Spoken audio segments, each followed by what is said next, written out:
Uno de los sistemas de transporte urbano que más ha dado de sí en los 3 años y pico del canal ha sido el Metro de Sevilla y sus diferentes proyectos y novedades. Una clara muestra del momento inversor que vive este medio de transporte tras muchos años muy por debajo de las necesidades de la capital andaluza y donde la Junta de Andalucía aprovechaba un importante anuncio reciente para poner cifra a esa inversión en los últimos años. Nada menos que 1.080 millones de euros. Unas inversiones que también anticipan lo que está por venir en diferentes obras y tramos e incluso con una esperada y demandada novedad que se ha confirmado. Y es que recientemente se anunciaba el aumento de la flota de trenes del Metro de Sevilla a través de una concesionaria, donde se incorporarían hasta 2028 5 vehículos más, llegando a las 26 unidades, lo que supondrá una inversión de 25 millones de euros por parte de la entidad concesionaria después de haber llegado a un acuerdo con la Junta de Andalucía, respondiendo a una demanda histórica para hacer frente al aumento del número de viajeros durante los últimos años, y que venía siendo muy reclamado por entidades como Sevilla Quiere Metro, que ya avisó de este tema en la primera entrevista en este canal y que por fin se ha tomado esta importante decisión, en un momento clave para el metro sevillano, que ha registrado un crecimiento por encima del umbral de los 17 millones de usuarios anuales. Viajar en tren nunca fue tan fácil. En trenes.com encuentra y reserva tus billetes de Renfe, Wigo, Irio y muchos otros países europeos. Vive experiencias únicas a bordo y recuerda, si vas sobre raíles, está en trenes.com.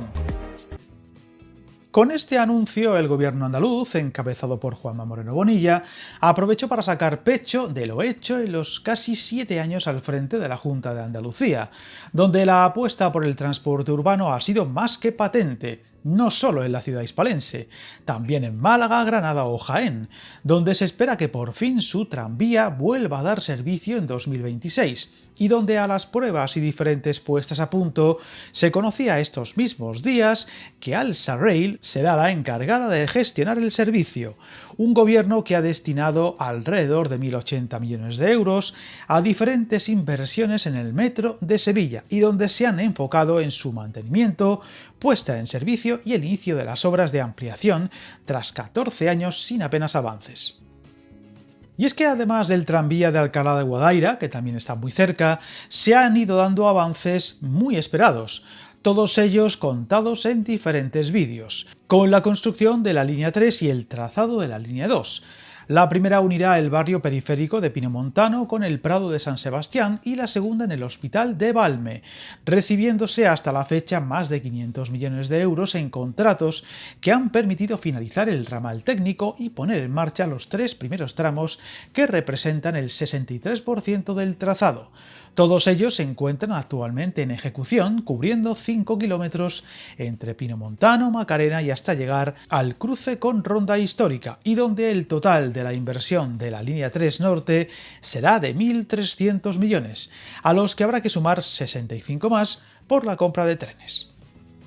Sin embargo, el foco en las últimas semanas se ha puesto en el trazado del tramo sur, la ruta que abarca desde Los Bermejales hasta el fin de la línea y que contamos en un reciente vídeo y que ha dado muchísimo de sí, ya que estando en periodo de alegaciones recién terminado, han sido muchas las propuestas vecinales o de diferentes entidades para ligeras modificaciones y que incluye la posibilidad de llevar el suburbano sevillano al aeropuerto, aunque más a largo plazo. Entre las alegaciones que más han sonado está una de Sevilla Quiere Metro, en concreto en la futura parada de Heliópolis, la que dará servicio al estadio Benito Villamarín, la casa del Betis, y donde se observaron 4 mejoras para el flujo de viajeros, especialmente en días de partido: añadir un andén central adicional, diseñar un vestíbulo y de accesos segregados para separar los flujos de entrada y salida de viajeros, construir una tercera vía de 135 metros de acceso a la estación y diseñar el interior de la estación con geometrías curvas y espacios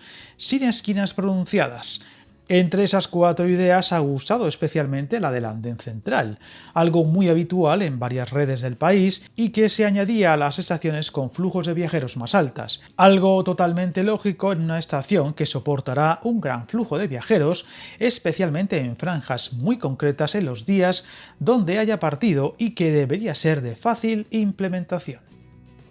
No obstante, y todo lo ya mencionado, Sevilla va con mucho retraso en cuanto al transporte público sobre raíles se refiere, con muchas zonas de la ciudad y la periferia esperando desde hace muchos años conectarse entre sí, y con la adopción de parches que no han acabado de funcionar, como el Tranvibús, o la situación cada vez más al límite de zonas como la isla de la Cartuja, que tras muchos años de semiabandono se ha convertido en un polo de atracción empresarial y de innovación para Sevilla, y se ha encontrado con una ausencia casi total de transporte que no sea el autobús urbano, muy mejorable, y una ausencia de acceso a sistemas como el metro o tranvía, y que se ha hecho más patente ahora que durante al menos 4 años su estadio será la casa del Betis primero y Sevilla Fútbol Club después, durante las obras de modernización de sus respectivos estadios. Una sensación de ir siempre muy por detrás de los acontecimientos que en Sevilla es aún más alarmante y que ahora parece que se intenta remediar